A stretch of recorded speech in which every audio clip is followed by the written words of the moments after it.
BNP নেতা রোহান, তোমার কথা বিএনপি রে ভোট দিছি না, এর লেগানে তুমি নতুন নেতা হইছো না, এখন আমি নিলজ্জা। আসলে হালাম্মার কথাগুলা হইন না হাসি মনে হইলো, হালাম্মার কথাগুলোর ভিতরে কিন্তু অনেক কষ্ট আছে। হালাম্মা এই ভিডিওতে তুইলা ধরছে বিএনপির এক নেতা নির্বাচনের সময় হালাম্মারে ভাবি ভাবি কইছে, ভাবি ভোট দিয়েন, ভোট দিয়েন, ভোট দিয়া জিতাইয়েন। ভোট দিছে, জিতাইছে, জিতছে। এখন নাকি হালাম্মার গড়ায় সেই ছাত্রদল নেতা ভাঙ্গা লাইছে। তোমার ক্ষমতা দিয়া দিছে এই লুটপাট করে টাকা পয়সা সব চুরি করার জন্য, এর জন্য বিএনপি রে ভোট দিছি। আসলে আমি এই ভিডিওর মধ্যে বিএনপি আওয়ামী লীগ জামাত কিচ্ছু বুঝি না, আমি বুঝি প্রতিবাদের কথা। আসলে আমি বিএনপি রে ভালোবাসি কিন্তু সাদাবাজরে ভালোবাসি না।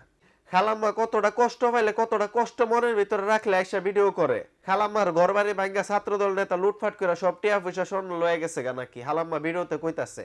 কয়েকদিন আগে একটা ভাইরাল ভিডিও দেখছিলাম হুজুরের। হুজুরে কইছে যে যারা ফাপ করে দোষ করে তারা বিএনপিরও না, আওয়ামী লীগেরও না, জামাত শিবিরেরও না।